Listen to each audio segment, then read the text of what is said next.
Saudara, lobi-lobi politik menambah anggota koalisi tengah dijajaki Presiden terpilih Prabowo Subianto. Kemarin, Prabowo menemui Surya Paloh di Nasdem Tower, Jakarta Pusat. Karpet merah bahkan digelar menyambut kedatangan Prabowo. Kita gambarkan perkiraan peta perolehan kursi DPR berdasarkan hasil pemilu. Koalisi Perubahan dengan Nasdem, PKB, PKS punya 190 kursi. Koalisi Indonesia Maju, Gerindra, Golkar, Demokrat ini punya 280 kursi. Sementara kubu Ganjar Mahfud yang hanya tersisa PDI Perjuangan itu punya 110 kursi. P3, partai pengusung lain itu tak lolos oleh ambang batas menuju DPR. Tapi kalau kita lihat hitung-hitungan tadi, Koalisi Indonesia Maju ini belum menguasai 50% kursi DPR.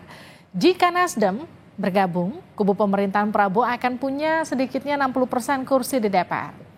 Tapi yang jadi pertanyaan, apakah Nasdem akan menerima ajakan bergabung dari Prabowo Subianto? Kita akan bahas dan tanyakan langsung usai tayangan ini.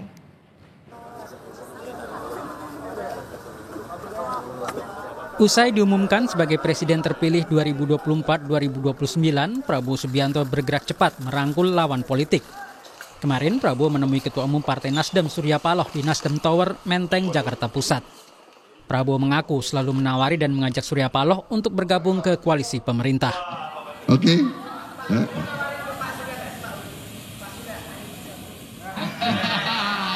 Saya selalu menawarin. Saya selalu mengajak. Benar nggak? Ya. Iya.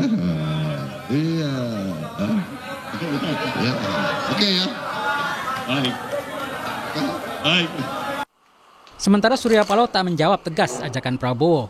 Namun Paloh menginginkan hubungannya dengan Prabowo tetap terjaga baik. Jadi hal yang amat sangat wajar ketika bagi saya pribadi dan tentunya juga Bapak Prabowo tetap menginginkan semangat persahabatan yang sudah terbina selama 40 tahun ini bisa terjaga baik untuk bersama-sama kita. Menginginkan kehadiran kami berdua dan berserta dengan para tokoh nasional lainnya di negeri ini bisa memberikan suatu penekanan yang berarti bagi progres pembangunan perjalanan kehidupan kebangsaan kita. Partai Nasdem mengusung Anies Muhaimin di Pilpres 2024. Meski masih di koalisi pendukung Anies Muhaimin, Sekjen Partai Nasdem Hermawi Taslim menyebut partainya masih membuka peluang bergabung dengan Prabowo Subianto. Yang jelas sampai hari ini posisi kami masih seperti yang sama, koalisinya tetap 01. Bagaimana ending dari ajakan ini nanti kita lihat, tetapi pikiran kita sama-sama ingin membangun, ingin menciptakan sesuatu.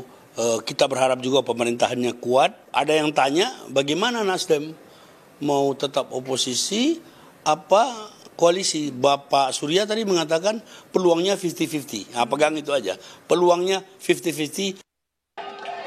Bukan tanpa alasan jika Prabowo ingin memperbesar anggota koalisinya. Sebab jika merujuk perolehan kursi di Senayan dari hasil pemilu 2024, Koalisi Indonesia Maju menguasai tidak sampai 50%. Koalisi Perubahan dengan Nasdem, PKB, dan PKS punya total 190 kursi. Koalisi Indonesia Maju yang berisi Gerindra, Golkar, dan PAN, serta Demokrat punya total 280 kursi. Sementara kubu Ganjar Mahfud yang hanya tersisa PDI Perjuangan memiliki 110 kursi. P3, partai pengusung lain, tak lolos ambang batas menuju DPR. Sementara menurut Ketua Tim Kerja Strategis Prabowo Gibran, Bahlil Lahadalia, perbedaan pilihan politik antara Prabowo dan Surya Paloh hanya sebatas pertarungan di dalam Pilpres. Ia meyakini akan ada partai politik yang bergabung ke dalam Koalisi Indonesia Maju. Menurut Bahlil, partai tersebut memiliki ciri khas berwarna sejuk. Ya semua dekat kok, insya Allah semuanya akan baik-baik saja. Ada yang gabung berarti beneran ya? Feeling saya ada, feeling saya. Warnanya? Warnanya sejuk ya. Biru, hijau atau coklat? Sejuk. Tetapi pertanyaannya kini, apakah Nasdem akan menerima tawaran Prabowo bergabung di koalisi di tengah gugatan sengketa pemilu yang sedang diajukan Anies Muhaimin ke Mahkamah Konstitusi? Atau setia berada pada jalur perubahan dan menjadi penyeimbang bagi pemerintahan nantinya? Tim Liputan Kompas TV. Saudara, bagaimana Partai Nasdem merespon tawaran Presiden terpilih Prabowo Subianto? Sudah bergabung malam ini Sekretaris Jenderal Partai Nasdem Hermawi Taslim dan juru bicara Timnas Amin Iwan Tarigan. Mas Iwan dan juga Bang Taslim, selamat malam. Selamat malam. Saya ke Bang Taslim dulu ya. Jadi gimana nih? Nasdem masih bersama Koalisi Perubahan atau udah geser ke koalisi calon pemerintahan? Jadi saya mau cerita dulu, tahun lalu kami ke Hambalang, dipimpin oleh Pak Surya. Pak Prabowo menawarkan hal yang sama. Beliau mengatakan, Pak Surya, kita sudah 40 tahun berteman, saatnya kita bersama-sama. Pak Surya mengatakan waktu itu, kita sudah memilih jalan politik sendiri-sendiri. Persahabatan kita tetap kita rawat. Nanti setelah kita berkompetisi, kita sama-sama bersatu membangun bangsa. Nah, kalimat itu kemarin diungkapkan ulang oleh Pak Prabowo. Kalau ditanya posisi kami bagaimana, sekarang yang pertama masih ada waktu 7 bulan buat kami untuk memikirkan itu. Tidak bisa serta-merta DPP memutuskan. Kita mesti mendengar 514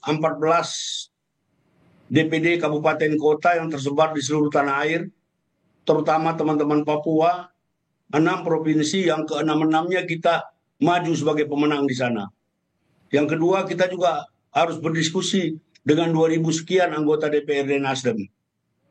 Kalau ditanya bagaimana posisi Nasdem ke depan, posisi Nasdem adalah yang terbaik buat bangsa dan negara.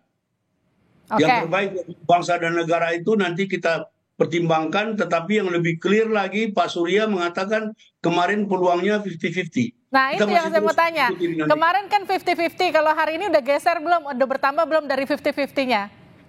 Masih 50-50. Oke, saya ke Bang Iwan deh. Bang Iwan, jadi gimana penilaian Anda tentang pertemuan Prabowo Paloh kemarin? Sebelumnya itu kan sempat ketika Pak Surya Paloh menyampaikan ucapan menerima hasil pemilu, itu sempat ada aksi menurunkan bendera Nasdem bahkan di kantor kemenangannya Amin. Ya, terima kasih. Jadi kalau menurut kita, ya ini dari Timnas Amin, ya sampai hari ini kita lihat Nasdem, PKS, dan PKB masih setia terhadap perubahan, yaitu di 01.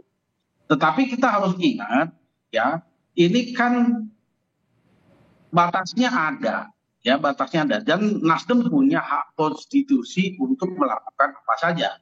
Kan ini kerjasamanya hanya di pertarungan Pilpres. Ya, pertarungan Pilpres itu sampai kapan?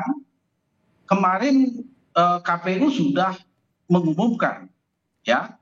Kemudian Timnas Amin melakukan keberatan kepada MK, ya. Itu kalau saya lihat didaftarkan tanggal 25 Maret diregistrasi.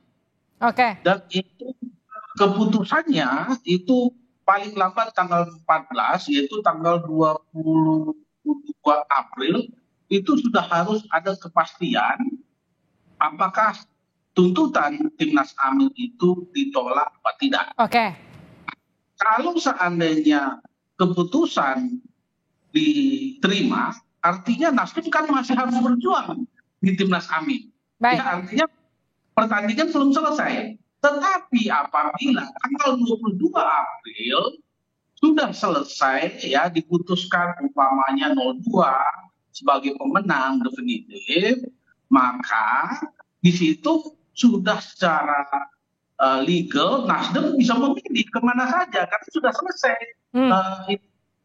Ibarat kontraknya tadi, kontrak sudah selesai. Kontraknya nunggu putusan MK selesai gitu kira-kira ya Bang Iwan ya? Betul. Oke, Nah, jadi gini, saya masuk ke pertanyaan selanjutnya, maaf saya potong Bang Iwan. Kami kan menerima rilis nih soal jubir terkait sengketa pemilu. Nggak ada nama politisi Nasdem di sana. Itu kenapa tadi saya tanya dulu ke Bang Hermawi, pertanyaan pertama, Nasdem masih di perubahan nggak gitu. Jadi kalau pertanyaannya ke Anda, menurut Anda gimana Bang Iwan, masih? Masih. Kemarin itu dari Nasdem masih mengirimkan tim hukumnya, ya Bang Taslimnya. Kemarin 2 hari yang lalu ketika Pak Surya Paloh ketemu Prabowo, ya itu masih Nasdem itu masih mengirimkan tim hukumnya. Itu saya dapat informasi dari jubirnya Nasdem, Mas Indra ya, itu dari WhatsApp-nya Pak Herman Taslim juga bahwa tim hukum Nasdem itu masih mendampingi tim hukum Amin di MK begitu. Oke, ketika Pak Surya Paloh mengucapkan selamat menerima hasil pemilu itu kan ada bendera turun. Ketika kemarin Pak Prabowo datang ke Nasdem Tower, ada aksi lain nggak di situ? Tidak ada masalah. Tetapi kalau memang waktu di markas pemenangan ya ada yang diturunkan, ya wajar-wajar aja. Kan namanya relawan itu kan militan ya Pak ya. Kadang militasi itu kadang rasionalnya kan sudah hilang gitu. Wajar-wajar saja ya merasa kecewa kenapa Nasdem memberikan selamat ya. Itu haknya Nasdem, tetapi juga relawan punya hak juga untuk menunjukkan apresiasinya. Nggak ada masalah. Ini negara demokrasi. Saya ke Bang Hermawin lagi. Bang Taslim, jadi gini, kalau sempat ada diturunkan bendera Nasdem di posko pemenangan pemilunya Amin begitu. Terus kemudian kemarin sempat ada pertemuan, ada kekecewaan dari relawan. Ini salah nggak kalau kemudian dianggap Nasdem itu sekarang lagi flirting sama Pak Prabowo karena keluar statement 50-50, 50-50? Jadi begini, yang pertama, jangan pernah meragukan komitmen dan independensi kami. Kalau soal Anies, bisa kita track record sejarahnya. Nggak usah kita bicara siapa yang paling berdarah-darah. Tetapi yang penting sekarang, tadi seperti dikatakan Iwan, kami masih 01 dan jangan lupa, ada 12 lawyer Nasdem yang bergabung di tim Amin yang menggugat di MK. Oke. Ketika mendaftar juga ada lawyer Nasdem yang ada di situ. Nah, jadi yang kedua, kami selalu menjaga kehormatan partai. Tapi kami juga nggak bisa memuaskan semua orang. Relawan itu ada sekian ratus. Saya menerima penjelasan resmi dari Pak Noval, sekretaris pribadi Anies Baswedan. Dia mengatakan mereka menegur keras bahwa orang yang menurunkan bendera itu juga, ya relawan itu kan abu-abu. Tidak begitu jelas juga asal-usul dan segala macam. Tapi itu seperti Iwan bilang tadi, itu sah-sah saja. Yang jelas posisi kami, seperti ditegaskan oleh berkali-kali kepada Pak Surya Paloh, selalu ingin berbuat yang terbaik bagi nusa dan bangsa dan selalu menempatkan kepentingan yang lebih besar daripada kepentingan kami sendiri. Bang Taslim, gini, pertanyaannya yang juga bikin penasaran. Kemarin kan datang Pak Prabowo bahkan sampai lugas menyatakan kita sudah berkali-kali loh mengajak bergabung. Ya, kemudian keluar statement juga dari Bang Taslim 50-50. Yang jadi muncul pertanyaan gini, kemarin sempat dibahas gak sih ada berapa posisi menteri yang ditawarin sama Pak Prabowo kalau emang Nasdem mau gabung? Nah, jadi pertemuan itu berlangsung 43 menit. Saya di samping Pak Surya. Tidak ada pembicaraan sampai seperti itu. Pak Prabowo lebih kepada menekankan betapa pentingnya persatuan elit. Beliau mencontohkan Kongo. Beliau mengatakan Kongo itu negara yang kaya raya material, tapi elitnya berkelahi terus, akhirnya jatuh ke negara miskin. Nah, Pak Surya juga selalu mengatakan persatuan bangsa, kebinekaan dan perawatan terhadap pluralisme jauh lebih penting daripada pemilihan umum. Pemilihan umum itu bisa kita kesampingkan kalau pemilihan umum memecah belah bangsa. Pemilihan umum harus mempersatukan. Nah, kemarin saya lihat yang jadi kesepakatan mereka adalah para elit ini harus satu kata dan perbuatan. Jangan nyuruh-nyuruh rakyat bersatu, mereka sendiri tidak bersatu. Jadi saatnya elit bersatu padu, memikul tanggung jawab bersama, membangun bangsa, mengejar ketertinggalan Indonesia di kancah politik dunia. Tapi jadi pertanyaan Bang Taslim, setelah kemarin Pak Prabowo udah datang ke Nasdem Tower, gimana posisi Nasdem? Hak angket masih jalan nggak? Kalau hak angket ini kan program bersama-sama. Kalau hanya 01 kan tidak mungkin berhasil. Karena nanti ujungnya kan paripurna, voting. Jadi kita harus tetap bersama-sama dengan PDIP. Dan pencetus pertama itu Pak Ganjar. Kita selalu menunggu itu. Di 01, 3 sekjen sudah 6 kali bertemu. Kemudian ketua-ketua umumnya juga sudah bertemu. Tapi ini tidak bisa sepihak. Gayung harus bersambut. Kami sudah sampai kepada penyiapan materi. Yang lebih penting lagi, jangan lupa bahwa di tim pembela Amin itu Nasdem ada 12 orang. Baik. 12 orang pengacara yang berpengalaman. Itu mau saya tanyakan. Konsisten dengan itu. Baik, saya ke Bang Iwan ya. Bang Iwan, jadi setelah pertemuan kemarin ada nggak keluhan-keluhan dari PKB, PKS yang merasa Nasdem udah mulai goyang? Atau masih solid perubahan? Kita kan ada grup juru bicara. Di dalamnya itu semua partai ada. Ya, tidak ada keluhan. Ya, tidak ada keluhan. Karena pertemuan ketua partai itu sah-sah saja. Kita jangan lupa bahwa Pak Prabowo dan Pak Surya Paloh itu kan teman di Golkar zaman dulu, dari dulu ya. Sebelum ada PKB, sebelum ada Nasdem, dan sebelum ada Gerindra. Nah, tentunya ada sisi-sisi pertemanan, ada sisi politik, ada sisi keluarga. Nah, di sana mungkin sisi pertemanan Pak Surya Paloh bersama Pak Prabowo, kita jangan lupa sisi manusianya kan ada ya. Tetapi kalau kita lihat sejarahnya Pak Prabowo, dia Pak Surya Paloh, beliau sangat komit terhadap aturan main. Kita lihat di pemerintahannya Jokowi, dia memang kalau memang dukung, tapi sampai selesai kan begitu. Nah ini juga beliau kita lihat, beliau lakukan juga, dia memang tetap di barisan 01 sampai ini selesai. Sampai selesai. Mbak, gimana Bang Taslim? Saya mau kasih info sedikit. Saya baru dapat surat tentang juru bicara tim Amin juru bicara tim Amin yang baru itu ada 6 orang Nasdem. Ada Eva Sundari, ada Billy dan segala macam. Jadi kalau tadi Anda mengatakan tidak ada, itu tidak benar. Ini itu salah ya, berarti rilisnya salah ya. Surat ditandatangani oleh Kapten Saugi dan Saan Mustafa. Jadi ada Eva Sundari dan ada 6 Nasdem di situ. Juru bicara untuk MK. Jadi pengacara kami ada 12, juru bicara kami ada 6. Intinya Nasdem masih solid, ada di perubahan sampai kemudian putusan MK selesai. Gitu. Ya. Bukan. Jadi gini. Kalau soal bergabung atau tidak bergabung masih ada waktu 7 bulan. Kita akan terus ikuti dinamika ini. Tetapi urusan MK kita clear.